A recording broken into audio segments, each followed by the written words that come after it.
오륜가 해설해 보도록 하겠습니다. 제목만 봐도 내용을 유추할 수 있는 그런 작품이죠. 자, 우리가 일반적으로 유교적 가치에서 오륜이라고 하는 덕목을 상당히 강조합니다. 5가지 따라야 하는 도리라는 뜻인데, 자, 이 오륜이 이제 크게 5가지로 얘기가 됩니다. 자, 먼저 부자유친, 부부와 자식 간에는 친함이 있어야 한다. 군신, 임금과 신하 사이에 의로움이 있어야 한다. 부부 사이에는 분별이 있어야 한다. 그 다음에 어른과 아이 사이에는 차례와 질서가 있어야 한다. 그리고 벗 사이에는 믿음이 있어야 한다 라고 하는 이제 5가지 덕목이 오륜이라고 얘기할 수가 있겠습니다. 자, 따라서 제목이 오륜가라고 하는 것은 바로 이 5가지 오륜을 노래로 표현한 이제 그런 작품이라고 얘기할 수가 있겠습니다. 자, 이 오륜가의 경우에 연시조거든요. 연시조. 자, 연시조라고 하는 것은 시조 여러 개를 묶어서 하나의 시조로 표현한 건데, 자, 일반적으로 오륜가는 5수의 시조가 한 작품일 가능성이 높은데, 이 작품은 8수, 즉 3수가 더해져 있습니다. 자, 그래서 1, 2, 3, 4, 5까지는 오륜을 나타내고요. 5수까지는. 그리고 6, 7, 8은 결사, 그러니까 난이라고 해서 노래의 끝부분에 3수를 덧붙여서 마무리를 하고 있습니다. 자, 그리고 일반적으로 우리가 삼강오륜 할 때 오륜에서 이 4번째 덕목이 어른과 아이 사이의 어떤 그 질서에 대한 것인데, 이 시의 경우에는 형제 간의 우애를 4번째 덕목으로 놓고 있습니다. 자, 그래서 이 시의 구조는 총 8수의 연시조로서 초반 5수는 부모 자식 간, 임금과 신하 간, 그리고 부부 간, 형제 간, 친구 간의 지켜야 하는 5가지의 도리를 설명하고요. 거기에 추가적으로 3수 정도의 추가적인 교훈적인 내용을 덧붙여서 마무리하고 있는 이런 구조를 갖는 시라고 얘기할 수 있겠습니다. 자, 이 시의 창작 배경을 살펴보면 조선 후기에 날로 혼탁해지는 인심을 안타깝게 여겨서 동네의 어린 선비들을 교훈하기 위해 지은 것이다. 자, 실제로 이 시를 지은 박선장이라는 분이 이제 서원을 짓고 후학을 양성하고 교육을 했다라고 알려져 있죠. 따라서 이 시의 가장 중요한 성격 중에 하나가 바로 무엇이다? 교훈적 성격. 이 시가 바로 교훈적 성격이 주가 되는, 가르침을 주는 것이 주가 되는 이제 그런 성격의 시라고 얘기할 수가 있겠습니다. 자, 그러면 1수부터 본문 한번 들어가 보도록 하겠습니다. 1수는 부모의 은혜에 대한 시라고 얘기할 수 있겠네요. 자, 이 부분에서 비유적인 표현을 사용하고 있기 때문에 눈여겨서 봐야 될 것 같습니다. 한마디도 안 되던 작은 풀이 봄에 이슬을 맞은 후에 불어났다. 잎이 넓어지고 줄기가 길어졌다라고 얘기를 하고 있습니다. 자, 여기서 풀은 자식을 얘기하는 것일 거고요. 한마디도 못됐다는 것은 바로 성장하기 전에 어리고 부족한 자식이라고 얘기할 수가 있겠습니다. 자, 그리고 그러면 이 풀을 자라게 하는 바로 이 이슬, 봄 이슬은 뭐겠습니까? 부모의 사랑을 의미를 하는 것이겠죠. 가정 속에서 자녀를 성장시키는 부모의 은혜를 이슬이라고 하는 비유적인 시어를 통해서 표현하고 있습니다. 자, 이 부분에서 관념적인 사랑이라고 하는 이런 관념적인 추상적인 내용을 구체적인 자연물로서 형상하고 있는 그런 시적 표현법이 드러나고 있습니다. 이 은혜 매우 만극하니 갚을 줄을 몰라라 라고 되어 있어요. 만극한다는 것은 한이 없다, 끝이 없다는 뜻이죠. 자, 여기서 갚을 줄을 몰라라 라고 하는 것은 갚아도 부족하다, 혹은 어떻게 갚아야 할지 모르겠다, 그럴 정도로 부모의 은혜가 크다 라고 하는 그런 표현이겠죠.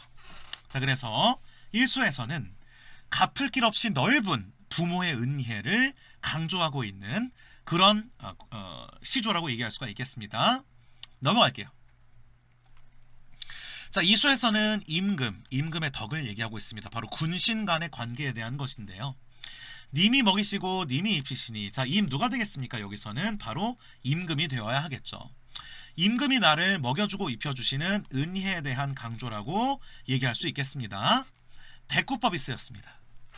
이 부분과 이 부분의 문장 구조가 유사하기 때문에 대꾸가 사용된 것이네요. 10번을 죽고 되살아나도 님의 덕을 잊겠는가. 자, 여기서 10번을 죽고 산다라고 하는 어떤 과장적이고 가정적인 표현을 통해서 잊으려나, 서리법이죠. 잊지 않겠다. 내가 10번을 죽고 태어나도 임금의 덕을 잊지 않을 것이다. 종장 갈게요. 만약에 대의, 사람으로서의 큰 도리를 모르면 종놈이라 다르겠느냐. 자, 여기서 종놈은 부정적인 의미로 쓰인 거죠. 배우지 못한 존재라고 하는 부정적인 의미로 쓰인 겁니다. 뭐 지금이야 뭐 신분 차별인식이 드러난다고 비판적으로 읽을 수 있겠지만 이 당시에는 뭐 신분제 사회였고 그렇기 때문에 뭐 이런 비유도 이해가 안 되는 것은 아닙니다. 자, 이건 종놈이라 다르겠는가, 서리법 다르지 않다라고 하는 말을 통해서 임금의 은혜를 강조하고요. 임금의 은혜를 잊지 않겠다는 의지를 강조하고, 그러한 은혜를 모른다면 종과 다를 바가 없다라는 말을 통해서 임금의 덕을 강조하는 이수를 읽어봤습니다. 3수로 넘어가겠습니다. 부부간의 관계에 대한 내용입니다. 자, 두 성이 한데 모여, 자, 남성과 여성이 한데 모여 함께 늙어 죽자 하니라고 되어 있습니다. 자, 여기서 두 성이 물론 이름의 성을 얘기하는 걸 수도 있고요, 혹은 남성과 성을 얘기하는 걸 수도 있고요. 하여간 한데 모여 결혼해서 이제 함께 늙어가는 처지가 바로 부부간의 관계인 것이죠. 100년 동안의 정과 조음이야 여기에서 더하려면은 공경할 줄 모르면 저구간이 있느냐라고 되어 있어요. 자, 여기서 이제 부부간의 공경을 강조를 하고 있습니다. 자, 저구안이 있느냐. 자, 저구라는 것은요, 새입니다. 물수리라는 새라고 알려져 있거든요. 자, 그리고 이 부분이 시경에 있는, 그러니까 시경이라는 경전에 있는 관저편의 내용을 인용했다고 알려져 있습니다. 자, 이 저구라는 새는요, 이 부부간의 관계가 굉장히 좋은 새로 알려져 있습니다. 여기 밑에 볼까요? 저구, 암수 사이가 다정하면서도 또 분별이 있는 새입니다. 자, 그래서 이 저구라는 새가 플러스야. 플러스. 자, 그래서 여기서 이제 얘기하려고 하는 것은 물론 좋은 것도 좋지만 또 한편으로는 부부간에 공경이 없으면 저구만도 못하다. 물수리만도 못한 것이다. 라고 하는 긍정적인 어떤 저구라는 자연물을 인용하면서 전고, 고전 유명한 고전인 시경이라고 하는 고전을 활용해서 부부간에 공경할 것을 권면하고 있는 것이죠. 자, 넘어가겠습니다. 형제에 대한 얘기이네요. 자, 먼저 태어나고 뒤어 태어나고 차례가 다를지라도 앞뒤에 달려서 같은 젖으로 자라났다. 같은 어머니의 핏줄에서 자라났다는 것이죠. 자, 여기서 앞뒤에 달렸다는 거는 모르겠어요. 뭐 가지에 비유하면서 이런 식으로 앞뒤에 달렸다, 이런 식으로 같은 가지에서 났다는 것일 수 있고요. 혹은 다르게 추측하자면 이제 형제가 태어나면 부모님께서 뒤에 업고 또 앞에 또 이렇게 업고 하면서 기르잖아요. 그래서 어머니의 앞뒤에 달렸다라고 하는 그런 것으로도 읽어볼 수 있겠습니다. 사람이 형제의 뜻을 모르면 금수만도 못하리. 자, 금수가 뭡니까? 바로 짐승인 것이죠. 그래서 형제 간의 우애를 모르면 짐승보다도 못하다라고 얘기를 하고 있습니다. 자, 넘어갈게요. 마지막으로 이제 오리온의 마지막으로 이제 친구 얘기를 하고 있습니다. 남으로 생긴 것이, 어쨌든 친구는 남남이잖아. 남이긴 하지만 이토록 친할 수가 있을까? 자, 할시야, 이거 영탄적인 의미입니다. 자, 이렇게 친하고 두터울 수가 있느냐? 손잡고 말할 때 어깨만 두드리겠느냐? 자, 어깨만 두드리는 것이 아니라 그것보다 더 친밀하다, 이거 뭐 이런 얘기일 수 있겠죠. 자, 뽕밭이 바닷물이 되어도 신을 잊지는 말리라. 자, 바닷물이 되어 신이 바로 뭡니까? 믿음이죠. 붕우유신, 친구 사이에는 믿음이 있어야 한다. 자, 여기서 뽕밭이 바닷물이 되는 것은 세상이 크게 변하는 것이죠. 자, 이것을 사자성어로 상전벽해라고 하는데 말 그대로야. 뽕밭이 푸른 바다가 되었다라는 뜻인데, 인간 일은, 세상의 일은 이렇게 크게 변한다라는 뜻이죠. 그런데 아무리 세상이 변해도 친구 간의 의리는 잊지 말으리라라고 하면서 의지적 태도를 보이면서 친구 간의 신의를 잃어서는 안 된다는 뜻을 강조하는 수라고 얘기할 수가 있겠습니다. 자, 그래서 여기까지가 바로 이제 오륜인데요. 부모의 은혜를 강조하고, 그리고 임금의 은혜와 덕을 강조하고, 그리고 부부 간의 공경을 강조하고, 그리고 형제 간의 우애를 강조하고, 친구 간의 믿음을 강조하는 이 5수가 오륜을 강조한 수라고 얘기할 수 있겠습니다. 초반부에 말한 것처럼 여기서 끝나는 것이 아니라 그 뒤에 이제 결사로서 추가적인 내용을 보충을 하고 있네요. 자, 육수 한번 읽어보겠습니다. 당우. 자, 요순시대 멀어지고 한당송이 이어졌으니 라고 되어 있어요. 자, 이 부분에서 중국의 역사를 제시하고 있습니다. 요순시대는 아주 오래된 시대고요. 이어서 이제 한당송이 이어졌으니까 역사의 흐름이 변해나가는 겁니다. 자, 세상이 이렇게 오래 이어져 왔는데 세상의 도리가 아니 변할 손가 서리법이죠. 역사의 가변성을 드러내고 있습니다. 세상 일이라는 것은 쉽게 변하는 일인 거야. 자, 이렇게 왕조도 다 교체돼 왔잖아요. 그렇지, 영원한 나라는 없고 이렇게 당우가 있었지만 뭐 요 시기가 멀어지고 한당송이 이어졌으니까 그만큼 역사가 변해온다는 거죠. 자, 그런데 그래서 그래도가 어떤 말이야? 역사가 아무리 변하더라도 7구멍 가졌으니 무슨 뜻? 사람으로 태어났으니. 자, 얼굴에 있는 사람의 7개의 구멍을 가리키는 거래요. 자, 7구멍을 가졌으니 오른을 모르겠느냐, 알아야 한다라는 것이죠.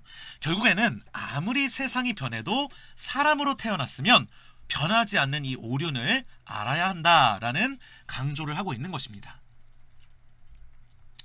자, 어떻게 보면 여기서 변하는 세상과 변하지 않는 오륜을 대조시키고 있다고도 얘기할 수 있겠네요. 넘어가겠습니다. 옷밥이 부족하니. 자, 옷밥이 부족하다는 거 바로 가난하다는 것이죠. 옷과 밥이 부족하니 예의 차릴 겨를이 없어서 가축당서를 불관히 여기느냐. 자, 가축당서가 뭐라고 되어 있습니까? 바로 글방과 학교, 즉 교육기관이죠. 교육기관입니다. 자, 그런데 이 교육기관을 관계하지 않느냐, 중요하지 않게 여기느냐라고 하는 세태에 대한 부정적인 인식이 드러나는 것 같습니다.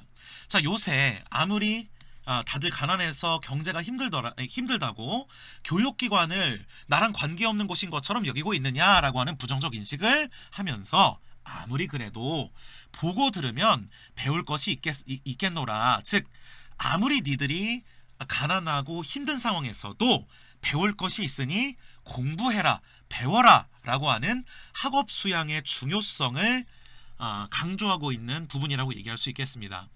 당시 조선 후기 현실과도 연관지어서 생각해 볼 수 있겠죠. 자, 마지막.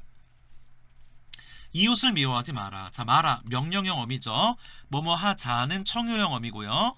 뭐뭐하라는 시키는 명령형 어미라고 얘기할 수가 있겠습니다.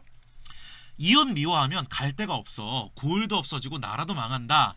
자, 점층적으로 고을과 나라라고 하는 그러니까 이웃이 미워하면은 고을과 나라, 이웃 고을 나라와 같은 의미를 점층적으로 확장되어 가면서 이웃을 미워하는 것에 대한 부정적인 결과를 제시하고 있습니다. 이웃을 미워하면 결국에는 고을이 무너지고 나라가 무너지고 하는 이제 그런 부정적인 결과를 제시하고 있죠. 자, 100년도 못 살 인생인데, 인생이 이렇게 짧고 유한한데 그냥 그럭저럭 살면 어떠니? 그냥 살면 어때? 야, 100년도 못 살 인생에서 이웃하고 미워하면서 다투면서 살 이유가 없어 라고 지금 강조를 하고 있는 것이죠.